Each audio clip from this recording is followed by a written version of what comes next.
Napakaliwanag nung sinabi niyo noon at mas malabo di hamak ngayon. Talaga bang may assassin na na-identify nung Pebrero o wala?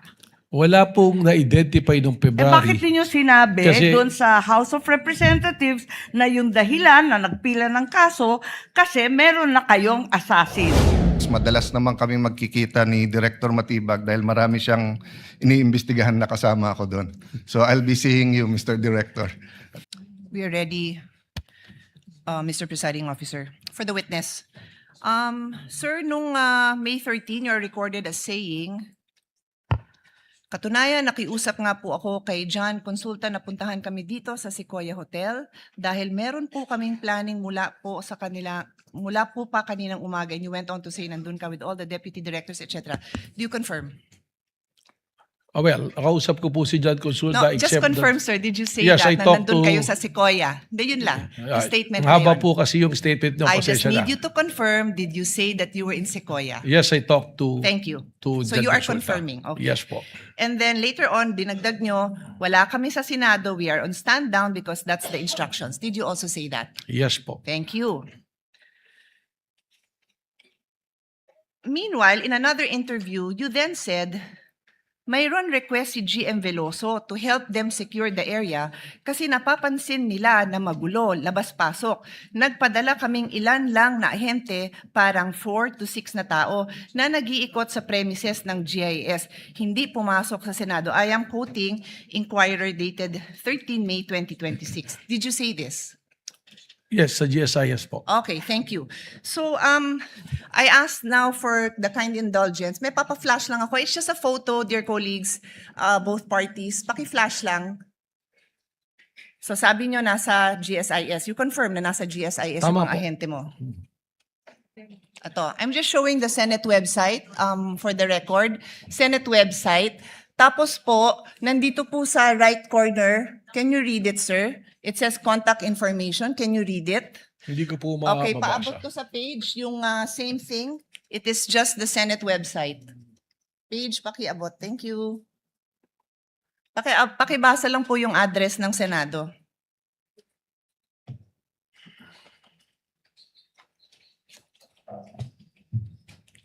Contact information, GSIS Building, JW Jokno Building, Pasay City, 1300 Metro Manila, 632-8552. Okay na po yung phone number, no need. Opo. So pakiulit, ano hong building? GSIS Building. Opo, kasi nag-iisa lang naman ho ang address namin. Umuupa po kami dito sa GSIS. Iisang building lang ho po yun. And for the record, kung saan nakita yung tao mo, likod lang po yun ng office ni Senator Loren Legarda. Nasa video po yun. I will not bother everyone with that. Kung gusto nyo, Presiding Officer, I can, but for now, I won't. Kasama po yun sa area na inuupahan ng Senado sa GSIS. We are paying rent for the information of all. So yan po ang gusto ko lang ma-establish. It seems kasi po na you swore an oath, no, to tell the truth, the whole truth, and nothing but the truth. Is that correct? Yes po. Thank you very much. So, sa kaalaman po ng ating mga nanunood at masigasig na taga-subaybay ng mga kababayan natin, Rule 133 on the weight and sufficiency of evidence. Sabi sa Section 1, preponderance of evidence, in determining where the preponderance or superior weight of evidence on the issues involved lies, the court may consider all the facts and circumstances of the case, the witness's manner of testifying, their intelligence, and also their personal credibility. Furthermore, in Section 11 of Rule 132, a witness may be impeached by evidence that his or her general reputation for truth, honesty, or integrity is bad. So, nag-ring na yung bell. I will be loyal. I will follow this na lang. Pero may record pa sana akong papakita. If the body wants, I will show the video na sinabi din po ni NBI Director in interview, wala pong nasaktan, wala pong nangbugbog. But we have a video. Alam po ng lahat ng mga kasamahan natin na yung OSAA, yung aming pong personnel, binugbog. May video po tayo niyan. I leave it to the body. I leave it to the presiding officer if we want to take up the time of this court to show that. Yun lang po. Maraming salamat. Thank you, Senator Judge Pia Cayetano. Senator Judge Alan Cayetano is recognized for his interjections and interventions. And if there are no other senator judge that will do so, the presiding officer shall make his interjection. Senator Judge Alan Cayetano may proceed. Before the questions, just two manifestations. No? The gentleman may proceed Yeah. with his manifestation. First of all, to the NBI director, he looked at me when I smiled a while ago. I wasn't laughing at you or anyone. Nung sinabi mo lang 6'7" kasi, yung or 7'6", mga pamangking ko, basta't sinabing 6'7", nagtatawanan na. Naintindihan ko po. I Nakita ko hope po you kayo weren't, doon. yung iba kasi hindi, baka akala ko anong I ibig understand sabihin. po. And we're on Yes TV, so we can be on opposite sides, but we can be very professional, di ba? Salamat So, po. the second manifestation, Mr. President and Honorable Presiding Officer, you know, much have been said about technicalities, humahaba to, may mga relevant, irrelevant. So I just want the prosecution and defense to know, because we're gonna go on a short break. Short lang naman, SONA sa Monday kontra SONA sa Tuesday, makikita tayo sa Wednesday. Both sides, you're doing a good job. Both sides. I mean, the prosecution, your job is to prosecute, and the defense, your job is to defend. The onus is on us. May tinatawag na defense senator judge, may tinatawag na prosecution senator judge. Wala pa akong impeachment dito na hindi nangyari yan. 'Di ba? Ang importante, hindi lang yung resulta, but yung proseso. And I always say, democracy is messy. If you want a dictatorship, it's less messy, but it's a dictatorship. May problema. You want a democracy, it's not, di ba? Having said that, I have a lot of questions, but I want to show Senator Raffy Tulfo some good faith, because he always shows me good faith when we're in the lounge. Hindi ko na itatanong today, since I think in the next few weeks, madalas naman kami magkikita ni Director Matibag dahil marami siyang iniimbestigahan na kasama ako doon. So I'll be seeing you, Mr. Director. Thank you, Mr. Presiding Officer. Thank you, Senator Judge Alan Cayetano. Senator Judge Amy Marcos is recognized for her questions and interjections. You may proceed, ma'am. You have 2 minutes. Yes, thank you very much to our presiding judge. Kumusta Attorney Mel, Congresswoman Ann, at sa lahat na narito. Itatanong ko lang, kasi sinusundan ko rin yung kwento ninyo, na kahapon sabi ninyo na 100% certain na si VP Sara contracted someone over the alleged plan to kill the president as well as 2 others. Tapos, ito naman, corroborative naman ito, nung sinabi ninyo, nung 29 April yata sa House of Representatives, na sinabi rin ninyo, meron na kaming leads at mukhang talaga yun ang findings. Kaya may grave threat at inciting. Tama ba na sinabi po ninyo to? Tama po. Meron pong report po. At alam din natin na nag-file na yung NBI February 2025 na ng inciting to sedition case against BP nung February last year. Ngayon, nagtatanong lang ako, 14 months later, as late as 29 April, the NBI still has not identified yung supposed assassin. Does it mean na at that time na nagpila sila ng kaso ng inciting noong Pebrero na nakaraang taon, the NBI wasn't even sure if there was an actual assassin? Alam ko before your time to, no, Mel? Pero tinatanong ko lang, how can the NBI be sure there was really a contract if they can't even identify the said assassin? Respectfully po, Your Honor, magkaiba po kasi ang elemento nung yung pong kaso ng grave threat saka inciting based on the investigation report at based po sa findings ng NBI noon, nakumpleto na po yung elemento ng grave threats saka ng inciting to sedition. Hindi naman po kailangang mahanap kung sino po yung kinausap na assassin. That is not an element for the filing of a complaint. So ang sinasabi po ninyo, tama yung pagka-file, pero hindi kompleto yung mga findings dun sa affidavit of investigation dahil yan din ang sinabi ni NBI agent Attorney Longtok na nandito siya at pinahiwatig niya na siya ay lead investigator pero wala siyang personal knowledge of whether there was an actual assassin. So, why is it that 14 months after filing of the cases, the assassin is yet to be named? At ngayon, humihingi pa kayo ng 3 hanggang 6 na buwan para tuklasin kung sino nga yun. Ganito nga po, yung pong grave threat at inciting to sedition, nandun na po sa DOJ yan. That is the subject of a resolution na dapat gawin ng DOJ. Magkaiba po yan, ihiwalay po natin. Ito pong ating investigation dito is an investigation because of the continuing active and serious threat to the President amounting to the effect that yung national security is only being compromised. Pero So hindi doon po po natin yan. tinitingnan. Hindi po yan ang sinabi ninyo eh. Kasi ang sinabi ninyo doon sa House of Representatives, sa Justice Committee, maliwanag sa amin nyo na meron kaming leads at mukhang ito na talaga ang findings. Kaya nga po nag-file ng kaso ng grave threat at inciting to sedition. Sabi ninyo, yan ang dahilan. That was your statement.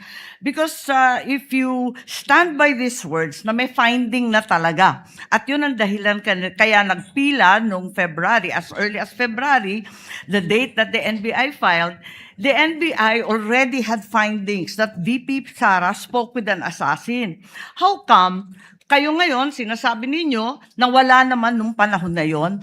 Ganon din ang sinabi ni Attorney Lotok. So, hindi ko maintindihan ngayon, talaga bang may assassin na na-identify nung Pebrero o wala? Wala pong na-identify noong February. Bakit niyo sinabi Kasi- doon sa House of Representatives na yung dahilan na nagpila ng kaso kasi meron na kayong assassin? That is totally magkaiba po na issue. Again, babalik po ako. Pareho yung issue eh, kasi yun din ang inaalam ng Justice Committee noon eh. At ang liwaliwanag na sabi niyo, yung dahilan na nakapagpila na sila ay dahil natuklasan na yung assassin. Wala po akong sinabi doon na natuklasan. I also mentioned at that time that there are persons of interest. Again, we have to go back po na yung inciting to the Hawak sedition ko and po yung grave threat. transcript kasi. Okay Oo. po, tama naman po yung binabasa Kaya niyo. nga nag-file ng kaso kasi meron na kaming leads. Well, Ang liwanag ng pagkasabi ninyo eh. we are referring, may lead na nga po, ibig sabihin, yung pong grave threat, completed na eh. Meron ng threat. In fact, tumatawid na po tayo sa merong kinausap. And we are already talking about na doon sa admission ni mismo ni Vice President Sara na meron siyang kinausap na papatay at pumayag yung papatay. Parang napakaliwanag nung sinabi niyo noon at mas malabo di hamak ngayon. Ngayon, bakit kinailangan pa mag-issue ng AO11 kung talaga namang continuing investigation? Dahil ba ito sa April 12 yung sinasabi niyong Rage Coalition? Kasama po yan, paulit-ulit ko pong sinasabi na there is a 5 points na tinignan po natin na ginagamit po ng isang social Yes, we're service. aware of that. The sexual, economic, etc. Alam naman natin yon kasi yan din ang gamit ng US, di ba? Tama po. Kaya po, merong ongoing investigation. Sinabi ko na yung threat is serious, continuing, and active, na ito po ay tumatawid na rin to the level of national security. Kung talagang may pattern of violence, doon sa Rage Coalition launching, andun ba si VP Sara? Wala po.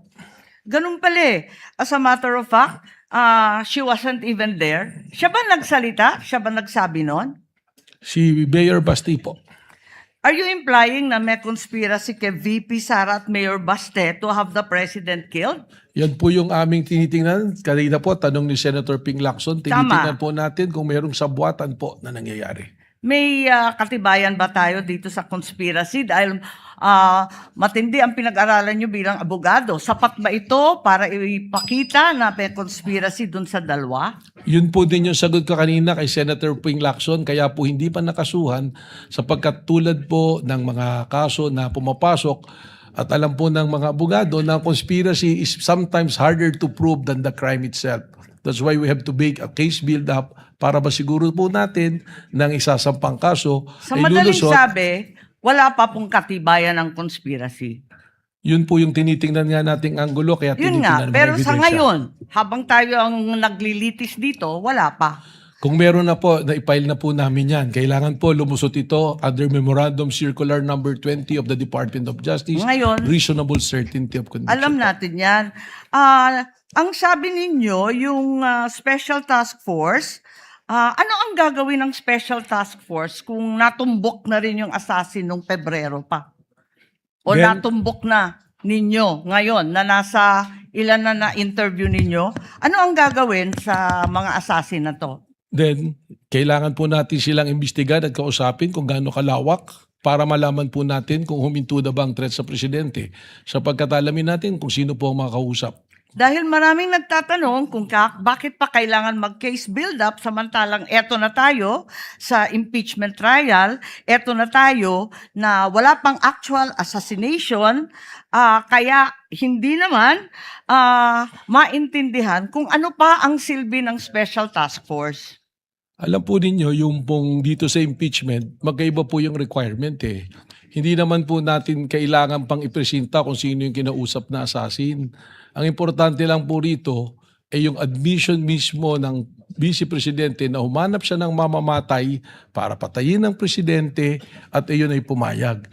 Doon po papasok na yan. Dahil po, respectfully, di po sa impeachment court, hindi naman po necessary na may criminal conviction. Kaya po inilatag po yan kung ano-ano yung mga basehan po. Kindly wind up, Sa Senator ating Judge Amy. presiding judge at pati na rin kay Attorney Matibag, ang ating direktor, sabi po ninyo na matutumbok ninyo ito sa loob ng 3 hanggang 6 na buwan.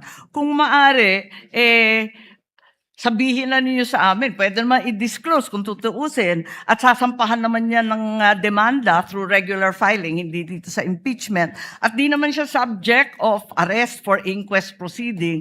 Bakit hindi sabihin? Or kung maaari, bumalik na lang kayo in 3 to 6 months. Pwede bang i-requestion kapag meron na kayo natuklasan at napunteriyang assassin? Again, ang sagot ko po dyan, iba po naman yung national security protection at impeachment.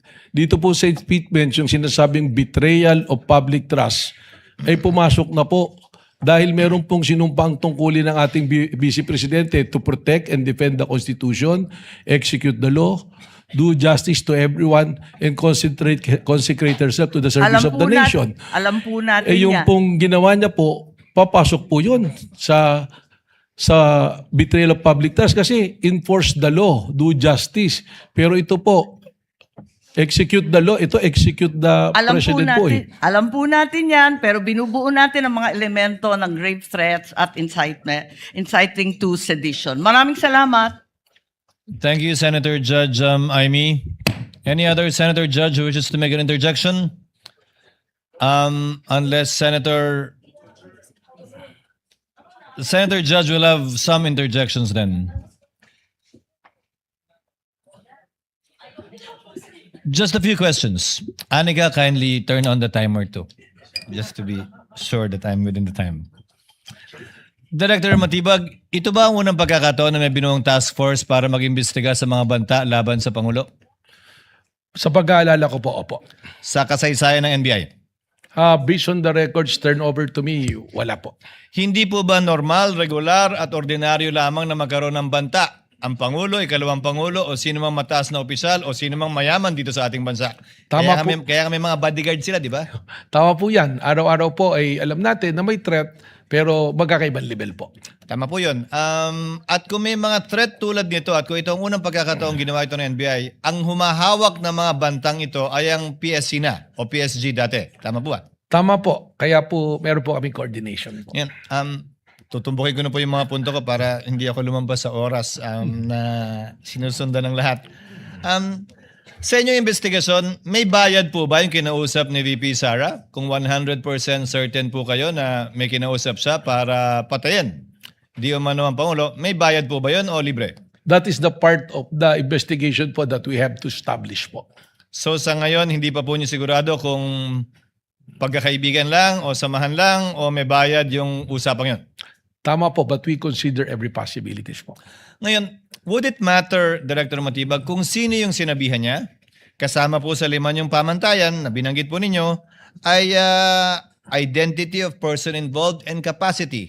Tama. Halimbawa po, kung ang kinausap ng ikalawang Pangulo ay kaklase niya sa college na nagtatrabaho sa call center, relevant po ba't mahalaga yon? Kaugnay ng capacity, hindi ba? At kaugnay ng identity ng taong kinausap. That will be considered in the investigation po. So ibig sabihin, hindi po yun babagsak sa valid threat, hindi po ba?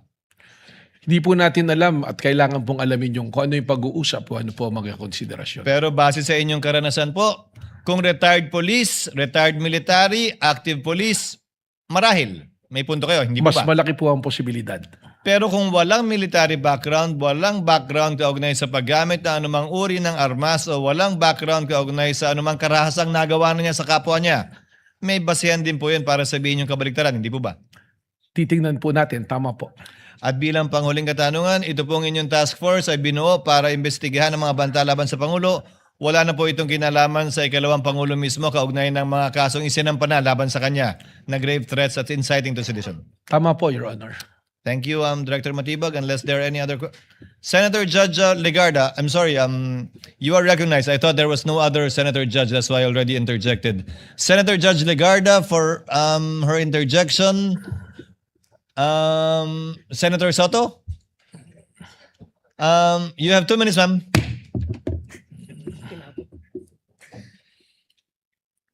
I guess I'm the last to ask. I don't know why the majority senators, Macho Block, don't want me to ask simple questions on national security. People laugh.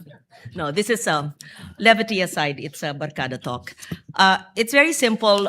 I studied national security. I'm a graduate of my master's in national security. I was discussing it with former General Lacson, Senator Lacson, because the words national security have been used many times in this hall in the past few days. So my questions are very simple to, just for the record, he's my friend, my compadre, Director Melvin Matibag, and Congresswoman Ann. Okay. So hindi po dahil nagpapalambot ako dahil kumpare ko siya, gusto ko lang ipahayag ang simpleng katanungan dahil madalas niyong ginagamit, national security. At alam to ni Melvin, I'm a national security, I won't say expert, graduate. I studied it.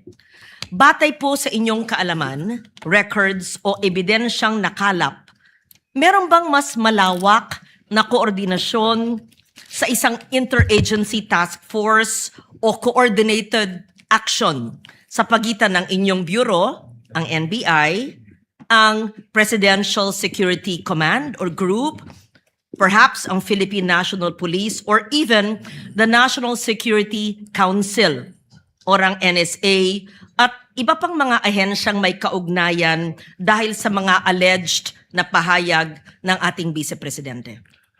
Meron po, ako po meron makikipag-usap po sa PSG po, may coordination kami. Katunayan, yung pong aming ibang inaksyonan ay base po sa intel report po sa amin ng PSD, ng Presidential Security Command. At meron din nga po ako, nabanggit ko na kanina, pakipag-ugnayan po sa military at sa security cluster through the Executive Secretary po. So all of these discussions, are there issuances, memoranda, notices, minutes, directives, reports, official documentation na nagpapatunay sa naturang coordination ng task force? Yung pong aking mga report ay akin pong isinusumite through the Office of Executive Secretary po. How long have you had this interagency task force, and is there such a name of a task force? Where was it? Kailan po tinatag? Kailan natapos? Was there a terminal report? And would you consider it, you've always said it's a national security concern. Well, there's no specific task force, but the coordination, as I said, is to the Executive Secretary, but we are also coordinating with the Presidential Security Command and on the military group po. Mr. Presiding Officer, would the reports of the interagency task force na tinatag ng NBI be given to the body so that we have an idea of the investigations conducted by the NBI? Has it been submitted? let the presiding officer make a distinction. Again, the court should be a passive body. We should be receiving evidence through the Through the prosecutor or the defense? through the yes. counsel Through the of the counsels. parties. Unless someone would present it, the court should simply await its submission, if at all, through the parties. So my question would be, was this submitted as part of your evidence, the terminal report and the investigations conducted by this interagency body? Because it's the first time I'm actually realizing that there was such an interagency body and that this was actually discussed in the National Security Council. Well, sabi ko nga po through the executive secretary, we have been making reports, and for reasons that I mentioned yesterday that I cannot give the reports for that are confidential in nature, ay hindi ko po ito may bahagi sa impeachment court po na ito. So wala pong pinabigyan na maski anong mga kopya ng reports, even just a summation of all these investigations. It was given po to the executive secretary po. And this court has Wala po. no copy of it. Therefore, I would terminate my questions here. And if we don't have a copy of that report, then we leave it at that. Thank you very much. Salamat po. Thank you, Senator Judge Legarda. If there are no other senator judges who wishes to make interjections, is there anything that either of the counsel for the parties wish to state before we adjourn? Attorney Binluan, I see you standing up. None at this time, Your Honor. If there are none, Chair would now like to dispose of some administrative matters. First, the Chair would like to remind the parties in connection with the conference for the marking and/or transfer of markings and comparison of video exhibits. Tomorrow at 10 a.m. at the Rector Room, this shall proceed. Senator Judge Soto, what is your pleasure, sir? I'm sorry, Your Honor, kind sir. Won't we dispose of the witness first? You're correct, sir, Your Honor. Thank you. If there are no further questions, Director Matibag, you're excused, sir. Thank you for your time, thank you for your cooperation, and thank you for your patience as well. Salamat din po. You're Magandang excused, hapon sir. po. Thank you po. Magandang hapon po.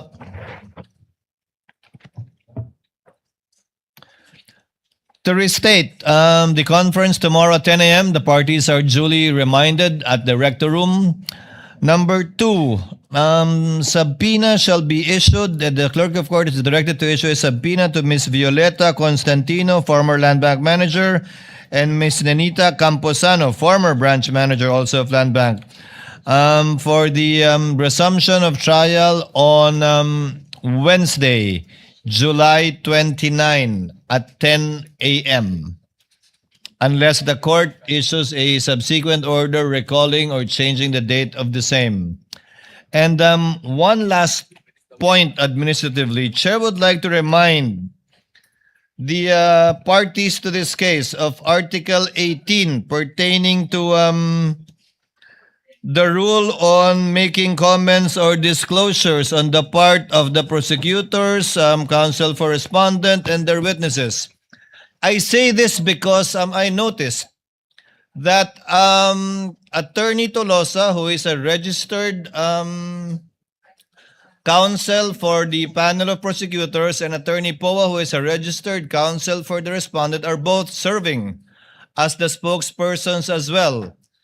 Thus far, both have been very careful, but as the trial goes on, it might take its toll with respect to the spokespersons and counsels at the same time being able to distinguish between the merits of the case and purely procedural observations and/or facts. So you might want to consider, in order to give a freer hand, nominating a spokesperson that's purely a spokesperson that is not limited by the rules of the impeachment court with respect to what he or she can say. Because for your information, the court is also will be monitoring the statements being issued by the counsel, by the counsels for the parties, for the information and guidance of the counsels. And since this is the last witness of the panel of prosecutors for Article 4, Chair would like to inform the senator judges that the pretrial order allocated 11 days for the presentation of this article by the panel of prosecutors. they actually consumed only 6 days given the withdrawal of certain witnesses. We consumed 3 days for oral arguments on the subpoena, on the interjections and debates with senators, and on the opening statements of the parties. A total of 9 days have been spent, therefore, since we started. So we are still ahead of 2 days based on the timetable given in the pre-trial order. I hope we can be able to continue along these lines. Yes, counsel for the respondent. Your Honor, maybe inquire of the order of presentation for Wednesday next week, Your Honor. It will be Ms. Violeta Constantino, as I understand, and then Ms. Nenita Camposano. We confirm, Your Honor. In that order, Your Honor. We confirm, Your Honor. In that order. Any other matters? There being no other matters? Yes, counsel? No other matters.